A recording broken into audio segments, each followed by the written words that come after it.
Hello guys, कैसे हैं आप? उम्मीद करते हैं कि आप सब खैरियत से होंगे, खुश होंगे। मेरा नाम है मोहम्मद शेख। मेरा नाम है रहमान अनवर और मैं हूं जफर इकबाल। और भाई जिस वीडियो पर रिएक्शन करने जा रहे हैं, इस वीडियो का टाइटल है दिल्ली इलेक्शन अल्टीमेट मेल्टडाउन।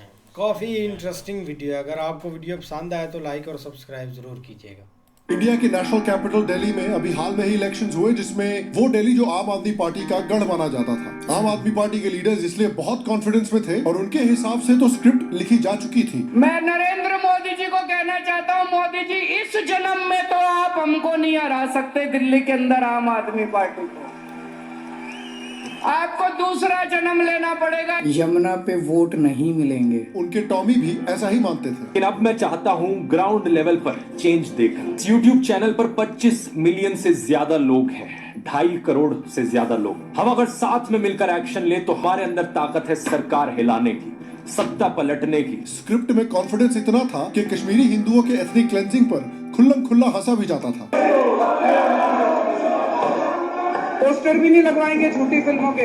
लेकिन उस स्क्रिप्ट के साथ वो हाल हुआ जो हाल लॉरेंस बिश्नोई का नाम सुनकर सलमान भाई के बैक साइड का हो जाता है। जिस पॉलिटिशियन ने एक बार कहा था कि कश्मीर फाइल्स को YouTube पे डाल दो, फ्री हो जाएगी, उनको आज दिल्ली की जनता ने फ्री कर दिया। Delhi has decided and it has given the mandate to the BJP. Arvind Kejriwal, the Aam Aadmi Party convener, Delhi Chief Minister for 9 years, has lost these elections. Yamuna मैया की, यमुना मैया की। अच्छा, रिजल्ट फाइनल हो गया sir? कितना? 600 vote से। Sir क्या कारण देखते हैं इसका? बताएंगे कारण। तो हमारे अंदर ताकत है सरकार हिलाने की, सत्ता पलटने की। लड़के टके जो कहते हाथ दे देंगे।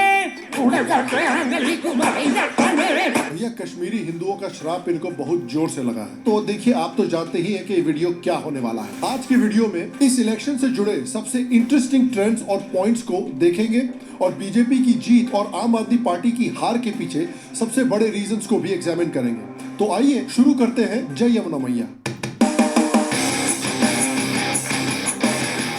शाम शर्मा शो के इस एपिसोड में आपका बहुत बहुत स्वागत है। मैं हूं सेकुलरिज्म का CEO शाम शर्मा और आप सबको एक सेकंड होना। अब देखिए, ये जो रिजल्ट हुआ है दिल्ली का, it was a very shocking result for many people including my self. और मैं ही नहीं, आम आदमी पार्टी के खुद के लीडर शॉक में थे। तो आइए इन न्यूक्लियर मेल्टडाउन्स को देखते हैं, बट फर्स्ट प्रोटेक्शन बहुत जरूरी है, ठीक है? आइए शुरू करते हैं। आम आदमी पार्टी के सौरभ भारद्वाज तो विश्वास ही नहीं कर पा रहे थे रिजल्ट पे। कहते हैं कि मीडिया ने इनको बताया कि ये जीत रहे हैं। तो मैं ये सोचूं कि रात को आखिरी दिन लोगों के मन में क्या परिवर्तन हो गया, मैं समझता हूं कि ये इन चीजों के परे है। मुझे I think I have a good idea कि किस मीडिया वाले ने इनको ये बताया होगा। Hate has a gender, hate has a mentor. Hate has a face, hate has a name. Mono is in your home, Mono is in your office, Mono is in the metro. Anderson, Anderson, हम Anderson को पुकार रहे हैं, Anderson नहीं आ रहा। Anderson, ये Rajesh Kumar, where are you? ये घंटी लाया हूँ बजाने के लिए, ये भी एक घंटी लाया हूँ बजाने के लिए। ये घंटी अच्छी बजती है। राम मंदिर की जगह अस्पताल बनाने की गुहार करने वाले मनीष सिसोदिया के पास तो अल्फाज ही नहीं है। सर क्या कारण देखते हैं इसका? बताएंगे कारण। केजरीवाल तो इतने सदमे में चलेगी कि देखिए क्या बोल रहे हैं। केजरीवाल भड़वा है, केजरीवाल आतंकवादी है। 100 कमीने मरे थे तब एक केजरीवाल पैदा हुआ था। केजरीवाल कमीना है, केजरीवाल घटिया है। पूरी की पूरी आम आदमी पार्टी में सिर्फ एक इंसान खुश है और वो है आतिशी मार लेना जी। अच्छा ये इस पार्टी की है। कमाल की बात है यार कि उनके बॉस हारे हैं इतनी बुरी तरह से और वो ऐसे पार्टी मना रही है। केजरीवाल भी उनको देख के सोच रहे होंगे, आ गए मेरी मौत का तमाशा देखने। लेकिन देखिए, बीजेपी की जीत और आम आदमी पार्टी की हार में एक इंपॉर्टेंट माइलस्टोन हमें मिस नहीं करना चाहिए और वो है राहुल गांधी, जो एक वर्ल्ड रिकॉर्ड के और भी करीब पहुंच गए। राहुल गांधी जी दुनिया के पहले पॉलिटिशियन हैं जो लगातार 90 इलेक्शन हार चुके हैं। यार कसम से यार, जब राहुल गांधी जी ने बोला था कि वो तपस्वी हैं, तपस्या का मतलब शरीर में गर्मी पैदा करना, समझिए। तो मैंने उस समय उन पे विश्वास नहीं किया था। बट ऑनेस्टली यार, बात तो सही है। क्लियरली इनको कोई इंटरेस्ट नहीं है इलेक्शन जीतने में। ये बस तपस्या करना चाहते हैं। मोह माया में कोई इंटरेस्ट ही नहीं है इनको। अब ये देखिए, 90 नॉट आउट हो चुके हैं। He is only 10 away from a century.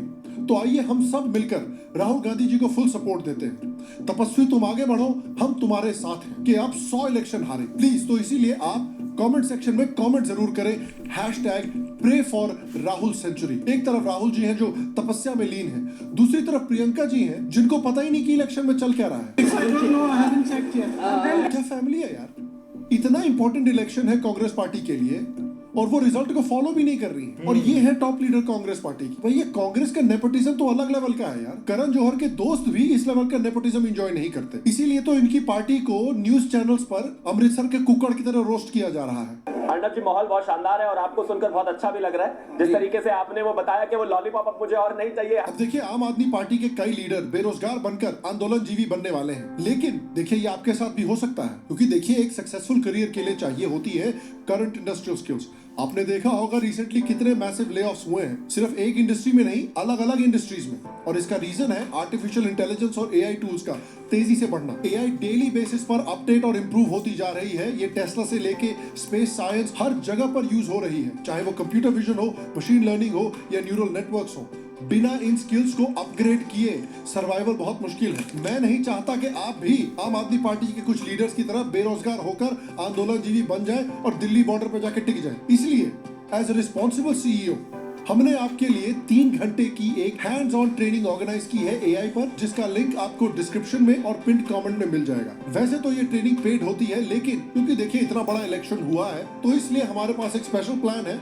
हमारे फर्स्ट 1500 सेक्युलर सब्सक्राइबर्स के लिए ये ट्रेनिंग बिल्कुल फ्री है। आज की डेट में आप बिना अपनी एआई स्किल्स पे काम किए सरवाइव ही नहीं कर सकते, और इसीलिए आज का टाइम एआई से डरने का नहीं है, एआई को एम्ब्रेस करने का है। हम अपने शो पे एआई टूल्स का बहुत सारा इस्तेमाल करते हैं, एडिटिंग के लिए, राइटिंग के लिए, रिसर्च के लिए, थंबनेल्स बनाने के लिए। मैंने अपनी रिसर्च में पाया है कि इस वर्कशॉप के बहुत सारे पॉजिटिव रिव्यूज हैं। लोगों को प्रोफेशनली काफी मदद हुई है इस वर्कशॉप से। मैंने भी इसे अटेंड किया है और मैं भी इसको 5 out of 5 की रेटिंग दूंगा। और 10 लाख से ज्यादा लोग मेरी तरह ही इस ट्रेनिंग को अटेंड कर चुके हैं। इस ट्रेनिंग से आप job hunting skills, perfect resume, email writing skills, complex data को एक्सेल शीट में डालने के स्किल्स, प्रेजेंटेशन स्किल्स, इवन अपने पर्सनल ब्रांडिंग के स्किल्स को इंप्रूव कर सकते हैं, जिससे आप अपनी अर्निंग पोटेंशियल इंक्रीज कर सकते हैं और बेहतर जॉब सिक्योरिटी भी अचीव कर सकते हैं। तो इंतजार ना करें, इस वीडियो के खत्म होते ही नीचे डिस्क्रिप्शन में दिए गए लिंक क्लिक करें और अपना फ्री स्लॉट जल्दी ही बुक करें, और इस ट्रेनिंग के व्हाट्सएप ग्रुप को भी जरूर ज्वाइन करें ट्रेनिंग के लिए टाइमली नोटिफिकेशंस मिलने के लिए। और आइए वीडियो में वापस चलते हैं, बिकॉज अभी तो देखिए बहुत बड़े बड़े मेल्टडाउन तो बचे ही हुए हैं। अब तो हमें बात करनी पड़ेगी देखिए आम आदमी पार्टी के वफादार सैनिक यानी यूट्यूब के लाना रोड्स की। देखिए पिछले 10-15 साल से बरखा दत्त को भारत की सबसे बड़ी पॉलिटिकल पनौती माना जाता था। सबको पता था कि बरखा दत्त अगर किसी के साथ भी फोटो खिंचवा ले या इंटरव्यू ले ले तो भैया वो तो इलेक्शन हारने ही वाले। लेकिन पिछले साल में बरखा दत्त से हमारी यूट्यूब की लाना रोड्स ने ये पनौती का ताज बिल्कुल छीन लिया है। देखिए लोकसभा इलेक्शंस के बाद हमारे दुग्गल साहब ने हरियाणा में कांग्रेस को सपोर्ट किया। दूसरी पार्टी है कांग्रेस इंडिया अलायंस, जिनने अपने मैनिफेस्टो में स्वामीनाथन कमीशन आड़े एमएसपी का वादा किया है, लीगल गारंटी के साथ सीधा आपके खाते में। फिर क्या हुआ? The BJP has done much better than expected in the Haryana Assembly elections. As results from the Haryana elections roll in, the BJP looks set to secure an unprecedented third consecutive term in the state. Haryana results, which have shown the Bharatiya Janata Party defy expectations to get an easy majority. उसके बाद महाराष्ट्र में इन्होंने महाविकास अघाड़ी को support किया। मुझे उम्मीद है अगर महाविकास अघाड़ी की सरकार बनती है इलेक्शंस के बाद तो वो इसको लेकर आश्वासन देंगे। मैं और मेरे साथ महाराष्ट्र की जनता इंतजार करेंगे। आप लोग तब तक अपनी तरफ से वोट करना मत भूलिए। फिर क्या हुआ? The BJP-led Mahayuti alliance has retained power in Maharashtra. फिर अब दिल्ली में इन्होंने वापस केजरीवाल को सपोर्ट किया। दिल्ली के चीफ मिनिस्टर अरविंद केजरीवाल को बिना मनी ट्रेल और बिना कन्विक्शन के अरेस्ट कर लिया गया। यह आजाद भारत के इतिहास में पहली बार है कि किसी सिटिंग चीफ मिनिस्टर को अरेस्ट किया गया। लेकिन पूरी दुनिया में आपने ऐसा कोई फकीर देखा है जो 1,40,000 का चश्मा लगाता खुद घूमते हैं 12 करोड़ की मर्सिडीज, मतलब भिक्षा मांगकर यहाँ पर फॉरेन टूर भी कर लिए और डिजिटल कैमरा भी खरीद लिया डिजिटल कैमरा के रिलीज होने से पहले। और नरेंद्र मोदी अपने आप को गरीब ही नहीं बहुत गरीब परिवार का बताते हैं। मित्रों, मैं बचपन में रेल के डिब्बे में चाय बेचता था। वाह क्या फकीरी है। और फिर क्या हुआ? 27 साल का वनवास बीजेपी का खत्म हो गया है। जबरदस्त शानदार वापसी सत्ता में करते हुए। अब तो हालत ये हो गई है कि फ्यूचर में ये जब कांग्रेस या आम आदमी पार्टी को सपोर्ट भी करेंगे तो इनके लीडर आके दुग्गल साहब के पैरों पे गिर जाएंगे कि भाई प्लीज अपना सपोर्ट वापस ले ले यार, ऐसे ही लहसुन लगा हुआ है। और देखिए इस रिजल्ट के बाद बड़ी दुखद खबर आई है कि दुग्गल साहब अन्न जल सब कुछ त्याग करके बैठे हुए हैं। हमारे पास लाइव टेलीकास्ट भी है उसका। खा ले टफी, खा ले बेटा। भाई मियां। इलेक्शन के बाद दुग्गल साहब ने सोशल मीडिया पे जाके एग्जाम पेपर का 10 मार्क्स का पूरा निबंध लिख दिया है अपने पापा की हार के बाद। बीजेपी के फैशिज्म को ब्लेम कर रहे हैं। और ये भाई साहब जो 2 दिन पहले दिल्ली के एजुकेशन, इंफ्रास्ट्रक्चर और गवर्नेंस की तारीफ कर रहे थे, देखिएगा कल के कल ही बिल्कुल इनको दिल्ली की एजुकेशन, इंफ्रास्ट्रक्चर और एनवायरनमेंट की बड़ी चिंता होने वाली है। 10-15 वीडियो निकलने वाले अगले साल। दिल्ली के बारे में इनका ओपिनियन उतनी ही तेजी से बदलने वाला है जितनी तेजी से क्रिकेट फैंस का कोहली के बारे में बदलता है। एक इनिंग में भैया वॉश्ड हो चुके हैं, इनके कुछ बस का नहीं है। दूसरी इनिंग में बिल्कुल गोट। अब प्रॉब्लम इनके साथ ये हो गई है ना कि देखिए ये सोच रहे होंगे कि चलो यार हमारे पापा हार गए हैं, यूट्यूब पे जाते हैं ईवीएम को ब्लेम करते हुए एक वीडियो बनाएंगे।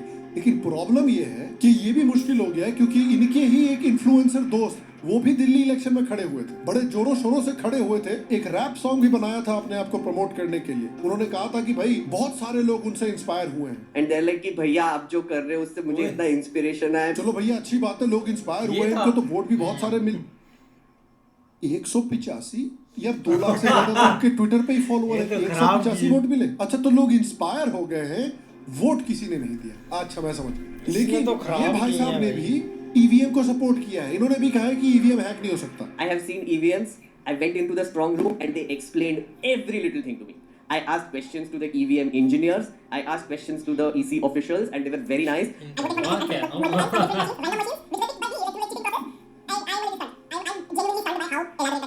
And now that I've seen it, I'm going to tell you, my community, I do believe it's unhackable. अब कैसे बनाएंगे दुग्गल साहब ईवीएम पे वीडियो? उसके बाद रवीश कुमार यानी पेटीकोट बाबा, उनका भी बड़ा भयानक मेल्टडाउन हो रहा है। लेकिन आम आदमी पार्टी की हार से केवल बीजेपी खुश नहीं होगी, कांग्रेस भी होगी और वो लोग भी होंगे जो भाजपा के विकल्प में अलग अलग राजनीतिक दलों के साथ खड़े होते नजर आते हैं।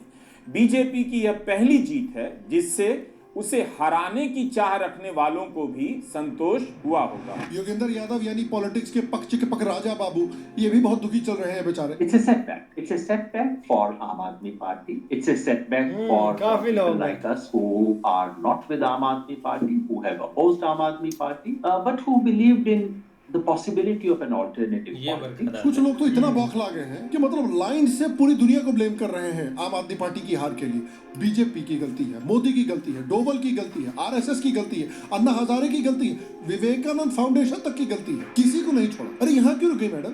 गब्बर सिंह, मोगेम्बो और शाकाल को भी ब्लेम कर देते इसी बहाने। कुछ लोग अब ईडी और सीबीआई को ब्लेम कर रहे हैं, कुछ लोग ऑलरेडी प्रे फॉर पंजाब कर रहे हैं। एक और इन्फ्लुएंसर ने निबंध लिख दिया है पूरा इनकी हार के बारे में और वो तो पंजाब के भी आगे बढ़ गए हैं, बंगाल के लिए घबराने लग गए हैं। फिर बात करते हैं आम आदमी पार्टी के एक और स्टार की, अवध ओझा। जब इन्होंने आम आदमी पार्टी ज्वाइन की थी तो बड़ा मीडिया में नाम हुआ था इनका। इन्होंने अरविंद केजरीवाल को भगवान कृष्ण से कंपेयर कर दिया था, लेकिन इन्होंने केजरीवाल जी को ये नहीं बताया कि ये खुद विभीषण है। काशी का एक पंडित हमारा हाथ देखा, बोला कि तुम्हारे हाथ में कंस्ट्रक्शन का लाइन नहीं लेकिन डिस्ट्रक्शन का 4 गो लाइन है, तो हम किसी का बना तो नहीं सकते लेकिन मिटा जरूर नहीं।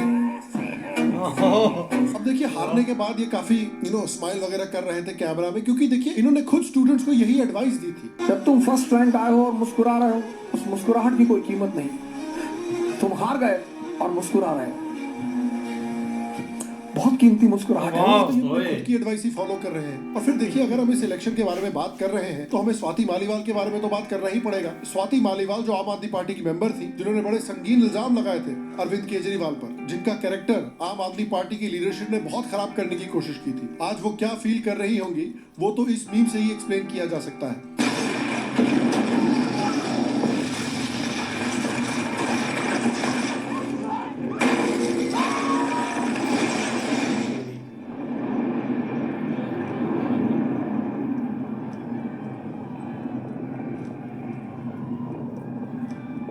उन्होंने इलेक्शन के पहले ग्राउंड लेवल पर जा के दबा के आम आदमी पार्टी को एक्सपोज किया है कि कैसे केजरीवाल दिल्ली को लंदन में नहीं बल्कि रावलपिंडी के स्लम में कन्वर्ट कर रहे हैं। देखिए सारे नेगेटिव रिएक्शन नहीं है, कुछ पॉजिटिव रिएक्शंस भी आए हैं, खासकर इटली से।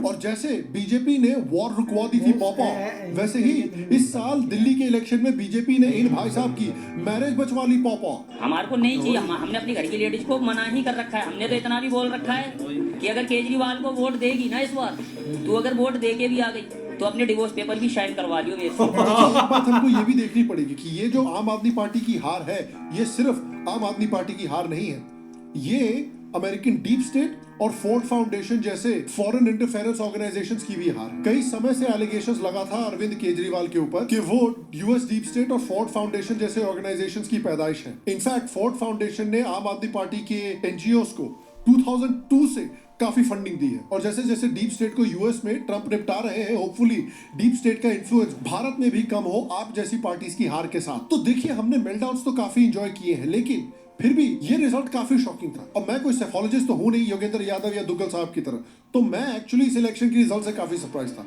मैंने नहीं सोचा था कि बीजेपी इस इलेक्शन में जीतने वाली है। तो अब सवाल उठता है कि बीजेपी जीती कैसे। देखिए, एज विद एनीथिंग, बहुत सारे फैक्टर्स की वजह से बीजेपी जीती है। कुछ इंपॉर्टेंट फैक्टर्स के बारे में अब बात करते हैं। पहला इंपॉर्टेंट फैक्टर है आरएसएस का रोल। देखिए, 2024 के जनरल इलेक्शंस में बीजेपी ने जो अंडर परफॉर्म किया था, उसका एक बड़ा रीजन था आरएसएस और बीजेपी के बीच की टेंशन।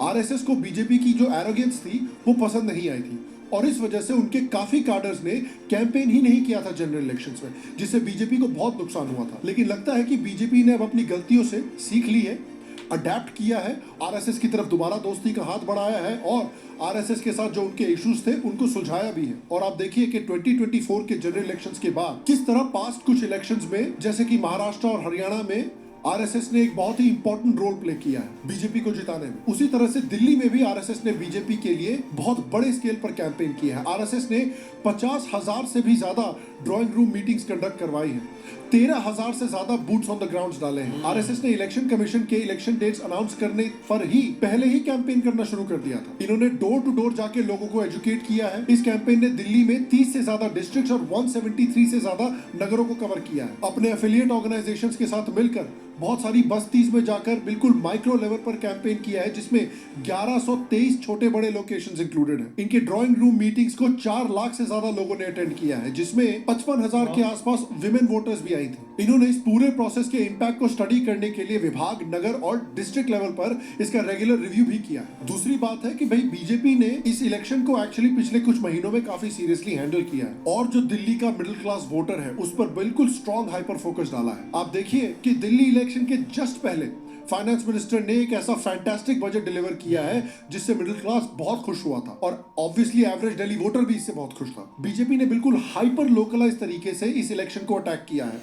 हरियाणा और महाराष्ट्र की तरह ही ये इलेक्शन मोदी पर डिपेंडेंट नहीं था, बल्कि स्टेट यूनिट ने इस इलेक्शन का भार संभाला और स्ट्रेटेजी बनाई। साथ में ही मिडिल क्लास वोटर्स को रेजिडेंट वेलफेयर एसोसिएशन मीटिंग्स के थ्रू डायरेक्टली कांटेक्ट किया और डायरेक्टली कैंपेन में जोड़ा। बीजेपी ने इंफ्रास्ट्रक्चर पर आम आदमी पार्टी को डायरेक्टली अटैक किया, और गुजरात और उत्तर प्रदेश के शहरों से कंपेयर किया गया जहां इंफ्रास्ट्रक्चर स्पेंडिंग काफी हाई है और काफी तेजी से डेवलप हो रही है। अरविंद केजरीवाल जो दिल्ली के लोगों को वर्ल्ड क्लास एजुकेशन और इंफ्रास्ट्रक्चर प्रोवाइड करने का वादा कर रहे थे 10 साल से, बीजेपी ने प्रॉमिस किया है कि जब वो पावर में आते हैं तो गुजरात जैसे स्टेट्स की तरह ही दिल्ली की डेवलपमेंट को, एजुकेशन को, इंफ्रास्ट्रक्चर को सुपरचार्ज करने वाले हैं। उन्होंने ये भी कहा है कि आपने जो अच्छी पब्लिक स्कीम्स भी लॉन्च की थी उनको कैंसिल नहीं किया जाएगा, और उनकी सारी स्कीम्स को ग्राउंड लेवल पर इंप्लीमेंट किया जाएगा, अनलाइक आम आदमी पार्टी। पूर्वांचल का भी एक बड़ा वोटर बेस आम आदमी पार्टी से नाराज था, तो बीजेपी ने पूर्वांचल के लोगों को भी बहुत हाइपर टारगेट किया है, और इनके लिए 100 पूर्वांचली लीडर्स को लेके एक टीम भी बनाई है, और इनसे ये भी इंश्योर किया है कि बीजेपी की सरकार बनने के बाद पूर्वांचल के लोगों को भी दिल्ली की गवर्नमेंट में रिप्रेजेंटेशन मिले।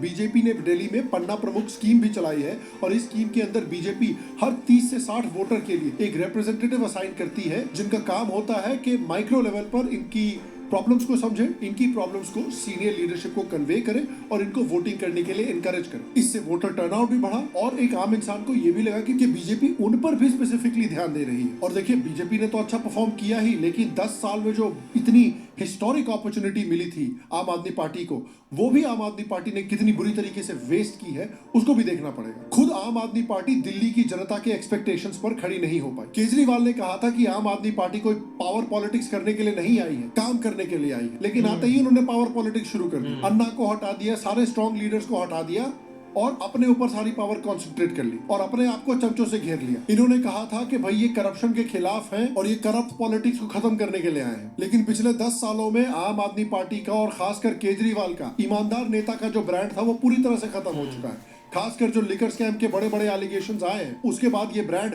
और भी फीका पड़ गया। इस वजह से जनरल पॉपुलेशन का भी आम आदमी पार्टी की पॉलिटिक्स से विश्वास उठने लगा। आम आदमी पार्टी के टेन्योर में दिल्ली की इंफ्रास्ट्रक्चर की और भी बुरी हालत होने लगी। पोल्यूशन इतना बुरा हो गया है। इन्होंने बोला था कि दिल्ली को लंदन बना देंगे, लेकिन उन्होंने दिल्ली को 2024 लंदन के बजाय 1850 का लंदन बना दिया। आप देखिए कि केजरीवाल की पार्टी पंजाब और दिल्ली दोनों जगह पावर में है। पंजाब ही ज्यादातर स्टबल बर्निंग के लिए रिस्पॉन्सिबल है, जिससे दिल्ली की हवा इतनी खराब होती है। ये चाहते तो पंजाब में स्टबल बर्निंग को खत्म करके दिल्ली की मदद कर सकते थे, लेकिन पॉलिटिकल कैलकुलेशन और कंसिडरेशंस के चक्कर में इन्होंने इस प्रॉब्लम को सॉल्व करने के लिए कोई भी सीरियस स्टेप नहीं लिया है और दिल्ली को ऐसे चोक करते हुए आ रहे हैं जैसे दिल्ली उनकी गर्लफ्रेंड हो जिसको BDSM का बड़ा शौक हो। इनके सरकार में दिल्ली की वाटर क्राइसिस और भी बुरी होती जा रही है। दिल्ली के स्लम्स की कितनी बुरी हालत हो रखी है देखिए। जितने पास हम कूड़े के जा रहे हैं उतनी तेज बदबू आती जा रही है। और सारे स्लम डेवलपमेंट्स को इन्होंने और इनके इन्फ्लुएंसर और NGO के दोस्तों ने अपोज पूरी तरह से किया है। और देखिए दिल्ली में कितना वर्ल्ड क्लास एजुकेशन प्रोवाइड हो रहा है। स्कूल में आज दिन मर्डर लगते हैं, रोज मर्डर लग रहे हैं हमारे स्कूल में। क्यों नहीं कर रहे केजरीवाल जी? कुछ नहीं कर रही केजरीवाल। सिर्फ गांजा बेचेंगी और लोगों को बिगाड़ेगी, स्मैक बना के रोज पार्कों में हमारे स्मैक बनाते हैं पार्क में। बारिश के समय में स्कूल में पानी भर जाता है। मोहल्ला क्लिनिक का क्या हाल है देख लीजिए। पूर्वांचली वोटर्स जो कि दिल्ली के वोटिंग सिटीजन्स का एक बड़ा हिस्सा है, उनको भी इन्होंने नाराज करके रखा हुआ है। उन्होंने भी इनके लिए फैसिलिटीज अनाउंस की थी, उन फैसिलिटीज की हालत देख लीजिए। और पूर्वांचली वोटर्स इनसे नाराज हैं, जिसका फायदा बीजेपी को काफी हुआ है। के लोग के रवा के लागत है कि बहुत ज्यादा इग्नोर कर बेचारे। हाँ, इग्नोर कर जाता है। दिल्ली सरकार इस समय इग्नोर बहुत करती है, कम थोड़े ना करती है। हमें ये नहीं समझ में आता उनकी दुश्मनी किससे है, पूर्वांचली लोगों से या पूर्वांचल से।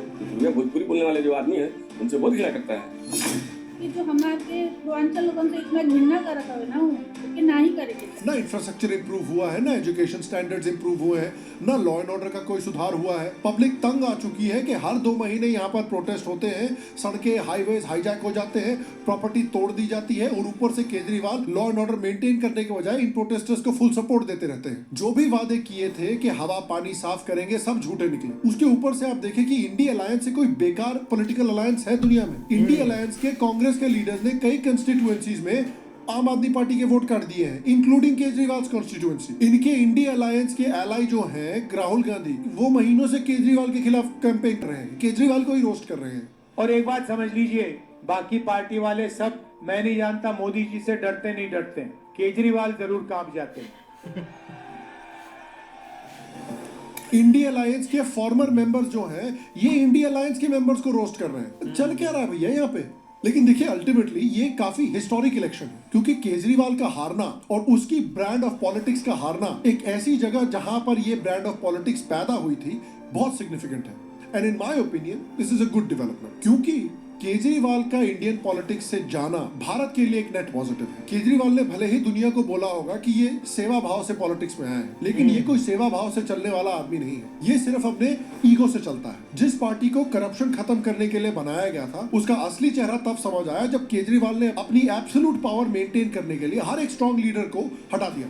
अन्ना हजारे, किरण बेदी, शाजिया इल्मी, जो सही मायने में करप्शन के खिलाफ खड़े होना चाहते थे, और जो पार्टी एक टाइम पर भारत की उम्मीद थी, जो एक पूरी यंग जनरेशन के इमेजिनेशन को कैप्चर कर चुकी थी कि अब फाइनली एक करप्शन फ्री, फास्ट और क्लीन गवर्नेंस वाली पार्टी आएगी, वो पार्टी खुद कांग्रेस जैसी एक करप्ट और गंदी पार्टी बन गई। उसी कांग्रेस को जिसके करप्शन को ये खत्म करने के लिए आए थे। एक और रीजन क्यों केजरीवाल का हारना इंडिया के लिए एक नेट पॉजिटिव है, वो इसलिए है कि केजरीवाल के पॉलिटिकल सीन पर आने के बाद इंडियन पॉलिटिक्स का डिस्कोर्स और भी ज्यादा गंदा हो गया था। याद रखिए, बाटला हाउस एनकाउंटर पे सबसे पहले सवाल केजरीवाल ने खड़ा किया था, सबसे पहले आतंकियों को सपोर्ट केजरीवाल ने किया था। दो इंसिडेंट्स एक साथ हुए, एक तो बाटला हाउस एनकाउंटर जिसके ऊपर कई सारे प्रश्न चिन्ह रेज किए गए, और दूसरा जो अभी निकल के आया कि मालेगांव और कई सारे ब्लास्ट्स में हिंदू संगठनों का हाथ था। केजरीवाल ने सबसे पहले सर्जिकल स्ट्राइक के बाद आर्मी को अटैक किया था और उनसे प्रूफ मांगा था। मेरे पास आज भी वो मैसेज सुरक्षित है जिसमें महान नेताजी जो आज संत बन रहे हैं, इन्होंने मुझे ड्राफ्ट भेजा था कि ये गाफ तू बोलेगा वीडियो को। तो मैंने कहा बकवास बंद कर, मैं तेरे घर आ रहा हूँ, अभी बताऊंगा, ये फालतू की बात नहीं होगी। मैं घर गया, तब तक वहाँ चम्मच और चापलूस बैठ चुके थे जो उन्हें महान सिद्ध कर चुके थे। इन्होंने सही सोचा, मैंने तब भी अलग ले जाके कहा, मैं बाथरूम में पीछे पीछे तक उसके गया, मैंने कहा ये बिल्कुल मत कर, इससे कोई पॉलिटिकल फायदा भी नहीं होगा और ये देश का मनोबल गिराएगा, सेना का मनोबल गिराएगा। मैंने मणिदीप स्पष्ट एक वाक्य कहा था, जिब्या पे सरस्वती थी, कि कल पाकिस्तान इसका फायदा लेगा। और आप यकीन मानिए, इधर वीडियो गया, अगले दिन पाकिस्तान के अखबारों की फ्रंट लाइन था, दिल्ली सीएम ने शंका करी, सर्जिकल स्ट्राइक पर सवाल उठाए, कहा हुआ है नहीं। और मैंने कहा हो गया नाश। भाई आप सेना के बारे में ऐसा मत बोलिए जिससे पाकिस्तान उसकी एडवांटेज ले, जिससे दुनिया भर में हमारी थूतू हो। और उन्होंने कहा कि नहीं भाड़ में गया देश, पहले मोदी निपटाना जरूरी है। केजरीवाल ने राम मंदिर का मजाक उड़ाया था। मैं सोच रहा था कि अगर Jawaharlal Nehru ji steel authority of India की जगह मंदिर बना देते तो क्या इस देश का विकास हो सकता था। अगर हमारे देश को तरक्की करनी है तो ये मंदिर बनाने से नहीं होगी। खालिस्तान मूवमेंट भारत में लगभग खत्म हो चुका है, मर चुका है, लेकिन केजरीवाल और उसकी पार्टी ने इन एक्सट्रीमिस्ट को पंजाब में फिर से अपीस करना शुरू किया और उनके साथ दोस्ती जोड़नी शुरू की। जहां पर खालिस्तानी मूवमेंट खत्म हो चुका था, वहां पर ये लोग इसको फिर से पॉलिटिकल लेजिटिमेसी देने लगे। सिर्फ वोट बैंक पॉलिटिक्स के चक्कर में इन्होंने उन्हीं लोगों को स्पेस दिया जो इस देश को तोड़ने का सपना देखते हैं। केजरीवाल खुद एक अलेजेड खालिस्तानी के घर में रात बिता के आए हैं। रिटर्न में खालिस्तानी आपको सपोर्ट देते हैं। Band international group Sikh youth federation का चीफ ऑपरेटिव गुरदयाल सिंह खुद आम आदमी पार्टी की इलेक्शन कैंपेनिंग कर चुका है। आम आदमी पार्टी के खालिस्तानी टाइज कोई और नहीं, इनके पुराने साथियों ने एक्सपोज किया है, कांग्रेस ने एक्सपोज किया है। अलेजिडली केजरीवाल ने बैंड एक्सट्रीमिस्ट ग्रुप से फंडिंग भी ली है। जो कश्मीरी हिंदुओं के साथ नरसंहार हुआ था, उसकी भी खिल्ली उड़ाई थी इस आदमी ने। कह रहे हैं कश्मीर फाइल्स टैक्स फ्री करो। अरे यूट्यूब पे डाल दो, फ्री हो जाएगी। टैक्स फ्री क्यों करा रहे हो? इतना ही तुमको शौक है, विवेक अग्निहोत्री को बोलो यूट्यूब पे डाल देगा, सारी पिक्चर फ्री है, सारे जने देख लेंगे एक ही दिन के अंदर। टैक्स फ्री की क्या जरूरत है? पोस्टर भी नहीं लगवाएंगे झूठी फिल्मों के, पोस्टर भी नहीं लगवाएंगे झूठी फिल्मों के। जब भी बात नेशनल सिक्योरिटी या नेशनल इंटीग्रेशन की आई, केजरीवाल ने हमेशा भारत के हित के खिलाफ काम किया। उसका इंटरेस्ट इंडिया की सुरक्षा या इंडिया की इंटेग्रिटी में नहीं था, सिर्फ एक चीज में था, अपनी पर्सनल पावर। और जितना इस आदमी की टॉक्सिक पॉलिटिक्स का असर इंडियन पॉलिटिक्स में कम होगा, उतना ही भारत के लिए और भारत के फ्यूचर के लिए ये एक अच्छी चीज है। और मैं आपसे पूछना चाहता हूँ कि इस इलेक्शन रिजल्ट के बाद आपका फेवरेट मेल्टडाउन क्या था? नीचे कमेंट सेक्शन में मुझे बताएं, और मुझे ये भी बताएं कमेंट सेक्शन में कि आपको क्या लगता है कि आम आदमी पार्टी की हार के पीछे और बीजेपी की जीत के पीछे सबसे बड़ा रीजन क्या था, वो भी मुझे नीचे कमेंट सेक्शन में बताएं। और गाइस, हम कुछ इंटरेस्टिंग आपके लिए वॉलपेपर्स इकट्ठा कर रहे हैं हमारे पेट्रियन मेंबर्स के लिए, यूट्यूब मेंबर्स के लिए, और आप हमारे पेट्रियन पे जाकर वॉलपेपर को एक्सेस कर सकते हैं, उन्हें डाउनलोड कर सकते हैं। बाकी मैं आपसे अगले एपिसोड में मिलूंगा, और तब तक स्वस्थ रहे, सुखी रहे, फिर मिलेंगे। और आप सबको प्यार भरा एक सेकंड प्रणाम। वाकई यार एक बहुत एक इंटरेस्टिंग एक वीडियो थी सार की, क्योंकि अब देखा जाए ना भाई, एक यूट्यूबर है, एक धरू भैया है, एक उसको एक जर्मनी में रहते हैं, उसको काफ़ी एक आज ना एक ट्रोलिंग की गई है, क्योंकि ट्विटर पर देख लें, इंस्टाग्राम पर देख लें, एक मीम्स पर आ जाएं तो उस भाई को काफ़ी भाई एक मतलब कि उधेड़ा गया है। एक आकाश है भाई, एक उसका आकाश ही है बिल्कुल, हाँ वो सामने देशभक्त, वो उसको भी गई काफ़ी एक मतलब कि एक मीम्स में वो भी आ रहा था। लेकिन इसके पीछे एक ना हमने इतनी आप वीडियो देख ली, इसके पीछे कोई ना कोई ऐसी चीज़ छुपी होती है जो कि एक मतलब कि जो एक दिल्ली के लोग हैं ना, उनको एक हर्ट किया गया है। इसी वजह से इतना भाई एक झटका एक मिला, क्योंकि अब इतने मतलब के साल हो गए हैं, पहले भी लोगों को पता नहीं था कि हमने वोट किसको करना है। एक चीज़ें साथ साथ चल रही थी, ये एक दिन या 2 दिन का एक बदलाव नहीं होता, इस पर काफ़ी एक चीज़ छुपी होती है। तो वो हमें भाई एक देखने को मिली, एक हर वीडियो में कोई ना कोई चीज़ एक नई मिल जाती थी। लेकिन एक अहंकार है भाई, एक आप समझ लें कि एक पार्टी जो चाहती थी कि हम कभी ख़त्म ही नहीं होंगे, हमें कोई हरा भी नहीं सकता था, तो वो भाई एक बीजेपी ने आकर ना एक खुला मैदान भाई एक साफ कर दिया और बहुत बड़ी एक लीड के साथ जीते हैं। एक पीएम मोदी जी की हमने स्पीच भी सुनी थी, वो भी काफ़ी हैप्पी थे इस चीज़ पर। बिल्कुल यार, एक सबसे ज़्यादा है ना भाई, एक यूट्यूबर को उन्होंने घेरा है। अब सारा दिन ऐसे ही है ना, क्योंकि इन्होंने एक पूरा माहौल बनाया हुआ था पहले इलेक्शन हुए, दूसरे इलेक्शन हुए, अब ये तीसरी जगह थे। तो इनका यही कि हर जगह इन्होंने एक मतलब नैरेटिव बनाया कि कोई ना कोई वोटर जो है ना अगेंस्ट जाएंगे। लेकिन जैसे भाई यहाँ की एक पब्लिक थी ना दिल्ली की, वो जो जाकर उन्होंने भाई एक अरुणाचल ऐसे करके एक नाम एक स्टेट का ले रहे थे या उनका, तो उनके भाई जाकर देखे या वहाँ वो कम्युनिटी वहाँ पर एक कचरे के ढेर देखते। अब पता चल रहा है ना कि एक जब वहाँ पर एक ग्राउंड रिपोर्ट आई है तो लोगों ने किस तरह अपना एक गुस्सा निकाला है, क्योंकि भाई काम नहीं करेंगे। पहली बार लोग भूल जाते हैं, दूसरी बार भूल जाते हैं, उससे आगे कभी नहीं भूले। और वही बात हुई भाई तीसरी बार उनके हाथ में जब आया है काम तो उन्होंने भाई सही से इनको रगड़ा है। बाकी एक रविश कुमार सर हैं, वो भी यूट्यूबर हैं, उनको भी काफ़ी ज़्यादा, वो तो भाई पता नहीं कहाँ कहाँ घूम रहे थे, अभी उनका क्लिप भी हमने देखा है। लेकिन बहुत एक खतरनाक उनकी ट्रोलिंग हुई है यार। नहीं ऐसे ही है, लेकिन भाई ध्रुव राठी की बात करें ना तो वो कितना है कि इनको सपोर्ट करें 25 मिलियन ठीक है सब्सक्राइबर उसका ज़रूर है, लेकिन वो ज़रूरी नहीं कि वो जस्ट जो है ना वो इनके अगेंस्ट ही है बीजेपी के। बाकी भी लोग सब्सक्राइब वगैरह कर लेते हैं एक नोटिफिकेशन के लिए या एक वीडियो वगैरह देखने के लिए।